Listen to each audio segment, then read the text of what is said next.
नमस्कार दोस्तों। आज हम चर्चा करने वाले हैं व्यंजना शब्द शक्ति के भेद और भेद की। आगे हमने जो चर्चा की अभिधा और लक्षणा, तो यहाँ पर देखिए कि जो तीसरी शब्द शक्ति है जिसको कहा जाता है व्यंजना, तो यहाँ पर जिस उक्ति का अभिप्राय मुख्यार्थ या लक्ष्यार्थ से भिन्न स्पष्ट नहीं होता, तब उससे आश्रय को प्रकट करने के लिए किसी विशेष अर्थ का सहारा लेना पड़ता है।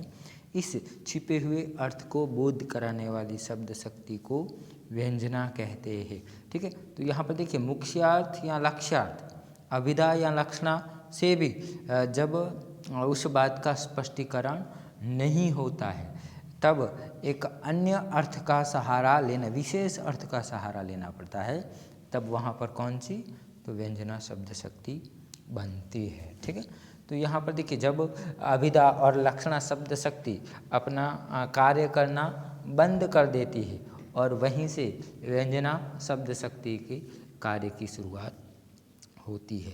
कि जैसे एक व्यक्ति जो है दूसरे व्यक्ति से कहता है कि तुम्हारे चेहरे से सड़ता झलकती है, तो दूसरे व्यक्ति ने तुरंत कहा कि अच्छा, तो मुझे आज ही मालूम हुआ कि मेरा चेहरा दर्पण है। तो यहाँ पर देखिए जो पहला जो कहता है कि भाई तुम चालाक व्यक्ति हो, ठीक है, कि तुम्हारे चेहरे पर मुझे यह दिखता है, तो देखिए देखने का कार्य आईने में भी होता है। तो वहाँ कहता है ओहो अच्छा, कि मुझे आज पता चला कि मेरा दर्पण है, यानी कि तुम भी मेरे जैसे ही हो, मुझसे भी गए गुजरे हो। ठीक है, इस प्रकार जो कोई उसके ऊपर व्यंग्य करता है तो उसको उसी के ढंग से उसको उत्तर देना, उसको कहते हैं व्यंजना शब्द शक्ति। व्यंजना से उपलब्ध अर्थ का व्यंग्यार्थ और उसे प्रकट करने वाले शब्द को व्यंजक शब्द कहा जाता है। ठीक है,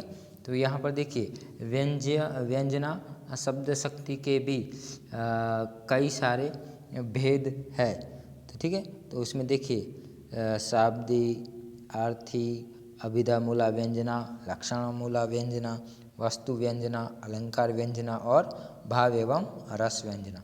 तो सबसे जो पहला प्रकार है वह है शाब्दी व्यंजना।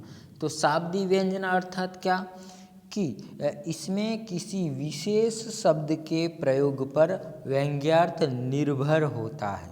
यदि उस शब्द के स्थान पर कोई पर्यायवाची शब्द रखे जाने पर व्यंग्यार्थ लुप्त हो जाता है तो उसे शाब्दी व्यंजना कहता है। यानी कि कोई एक जो शब्द है जिसके ऊपर वह अर्थ टिका होता है, कि अगर हम उसके स्थान पर कोई और शब्द रख दे तो यहाँ पर उसका अर्थ बदल जाता है। तो यानी शब्द के ऊपर जो केंद्रित होती है उसको शाब्दी व्यंजना कहते हैं। जैसे कि देखिए चीर जीवो जोरी जूरे क्यों न शह गंभीर, वो घटी यह वृष भानुबा वे हलदर के वीर। तो यू वृष भानुजा राधा और हलदर के वीर कृष्ण पर यहाँ पर्यायवाची शब्द गाय और बैल रखने पर अर्थ का सौंदर्य नष्ट हो जाता है। देखिए तो यहाँ पर कि जो कृष्ण और राधा में जो प्रेम है, उसमें जो स्नेह है वह क्यों गंभीर न हो, क्यों, क्योंकि जो एक है ना राधा और कृष्ण। अब राधा तो कौन, वृषभानुजा, और कृष्ण यानी हलधर के वेद। वृषभानुजा यानी कि वृषभ की, सांड की बेटी यानी गाय, और हलधर के वीर यानी हलधर यानी बलराम यानी किसान। किसान का साथी कौन होता है, तो बैल होता है। तो यहाँ पर देखिए कृष्ण के लिए हलधर के वीर, अगर बैल और गाय रखेंगे तो वहाँ पर अर्थ में जो व्यंजना होनी चाहिए, जो शब्द की जो शक्ति है, वृषभानुजा और हलधर, उनके जगह पर गाय और बैल रख देंगे तो यह उनके जो प्रेम की जो गंभीरता है वह हमारे सामने स्पष्ट होती नहीं है। ठीक है, तो इस प्रकार इसको हम कहते हैं शाब्दी व्यंजना, कि इसके जगह अगर हम गाय और बैल, वृषभानुजा और हलधर की जगह गाय और बैल शब्द रख देंगे तो उसका जो व्यंजना है, जो व्यंग्य है वह समाप्त हो जाता है। उसके बाद देखिए दूसरा जो है वह है आर्थी व्यंजना। तो जहाँ व्यंग्यार्थ किसी विशेष शब्द पर निर्भर न होकर अर्थ पर निर्भर होता है वहाँ आर्थी व्यंजना होती है। यहाँ शब्द का पर्याय रख देने पर भी व्यंग्यार्थ बना रहता है। अब देखिए कि पहले जो हम अगर शब्द के जगह पर्याय रख देते हैं तो वह सौंदर्यता नष्ट हो जाती है, मगर यहाँ पर जो व्यंजना है वह किस पर टिकी हुई है? तो यहाँ पर जो व्यंजना है वह अर्थ, शब्द के अर्थ के ऊपर टिकी हुई है। तो अगर यहाँ पर हम उसका पर्यायवाची भी रख देते हैं तो भी उसके अर्थ में उसकी व्यंजना में कोई भी बदलाव आता नहीं है। ठीक है। अबला जीवन हाय तुम्हारी यही कहानी, आंचल में दूध और आँख में पानी। तो यहाँ पर देखिए इसमें वाच्यार्थ नारी की यही कहानी, आंचल में दूध और आँखों में पानी, किंतु व्यंग्यार्थ में नारी के हृदय में ममता, सेवा भाव और पालन करने की क्षमता है, किंतु उसके जीवन सदैव कष्ट और यातना से परिपूर्ण होता है। यहाँ दूध के स्थान पर पेय या क्षीर और आँख के स्थान पर नेत्र या नयन रख देने पर भी व्यंग्यार्थ में अंतर नहीं पड़ता है, अर्थः यह आर्थी व्यंजना होती है। तो यहाँ पर अगर आप दूसरे शब्द भी रख देते हैं तो उसमें कोई ज़्यादा अंतर होता नहीं है, तो इसको हम कहते हैं आर्थी व्यंजना के। यहाँ पर देखिए नारी जीवन की जो कठिनताएं हैं उन कठिनता में भी उसके त्याग में, समर्पण में भी प्रेम छुपा हुआ है, दया छुपी हुई है, ममता छुपी हुई है, वैसा वह कहना चाहते हैं। उसके बाद देखिए अभिधा मूला व्यंजना। अब देखिए अभिधा मूला व्यंजना जहाँ मुख्यार्थ से एकाएक व्यंग्यार्थ का बोध हो उसे अभिधा मूला व्यंजना कहते हैं। जैसे जानो कछु पर सको कही ना। यहाँ पर देखिए सब जानते हैं पर कुछ कह सकते नहीं है ना। हनुमान जी द्वारा वीरायणी सीता के विरह का वर्णन प्रस्तुत किया गया है, अर्थात व्यंग्य जानते हुए भी असीम दुख का वर्णन न कर सकने पर भी प्रतीत होता है कि मैं बहुत दुखी हूँ, कि मैं व्यक्त नहीं कर सकता। तो फिर भी हम उसके जो हृदय में जो दुख है, जो करुणा है, उस करुणा को हम सरलता से समझ सकते हैं।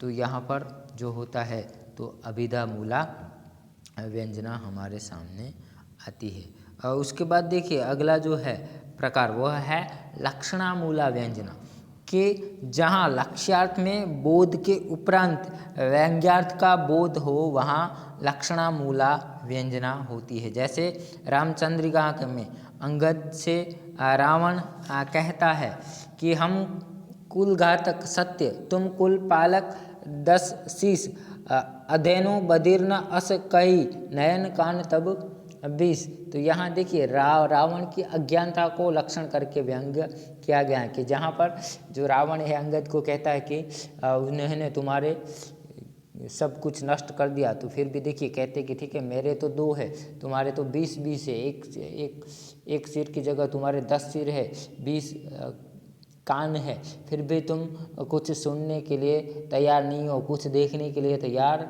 नहीं हो। तो यहाँ पर यह लक्षणामूला व्यंजना हमारे सामने प्रस्तुत होती है। उसके बाद देखिए कि जो है वास्तु व्यंजना, कि जिससे कोई तथ्य या बात व्यंजित हो उसे वास्तु व्यंजना कहते हैं। पता भी नहीं चलता, व्यंग्यार्थ में नीरव शांति, पत्ता भी नहीं हिलता, व्यंग्यार्थ में नीरव शांति, गर्मी वह सन्नाटे का वर्णन है। तो यहाँ पर देखिए कि जो वास्तु व्यंजना है, ठीक है, तो जहाँ व्यंजना से कोई पदार्थ, वस्तु या कोई परिस्थिति व्यंजित हो वहाँ पर वास्तु व्यंजना होती है। ठीक है, कि सांप सूंघ गया कहकर जो शांति है, पता तक नहीं हिलता, वह हम यहाँ पर भी देख सकते हैं। उसके बाद देखिए अगला जो है प्रकार है अलंकार व्यंजना, कि जिससे व्यंग्यार्थ किसी अलंकार के रूप में मिलता है उसे अलंकार व्यंजना कहते हैं। जैसे दक्षिण दिशा में जाने से सूर्य का प्रताप भी मंद पड़ जाता है, किंतु उसी दिशा में रघु का प्रताप षड्यंत्र देश के राजाओं से नहीं सहा गया। यहाँ व्यक्तिरेक अलंकार है, ठीक है। जहाँ न पहुँचे कवि वहाँ पहुँचे, जहाँ न पहुँचे रवि वहाँ पहुँचे कवि, और जहाँ न पहुँचे कवि वहाँ पहुँचे अनुभवी। तो इस प्रकार देखिए अलंकारों का प्रयोग होता है, तो वहाँ अलंकार व्यंजना होती है। उसके बाद जो अगला है, आखिरी है भाव या रस व्यंजना, कि जिस व्यंजना में हृदय में किसी मनोविकार या भाव की व्यंजना हो वहाँ पर भाव व्यंजना होती है, तथा वही भाव व्यंजित होने के उपरांत रस की दशा तक पहुँचाता है।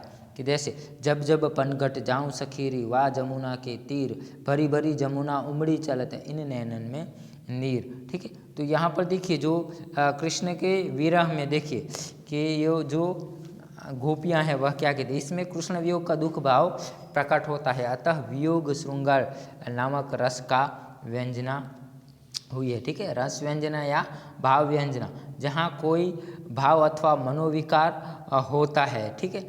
तो यहाँ पर देखिए कि जो राधा है या गोपियाँ हैं, तो वह कहती कि जब जब मैं पानी भरने जाती हूँ तब कृष्ण याद आते हैं और तब मेरी आँखों में पानी बहना शुरू होता है। तो यहाँ पर देखिए जो विरह की भावना है, ठीक है, श्रृंगार रस का विरह श्रृंगार जो है वह यहाँ पर देखने को मिलता है।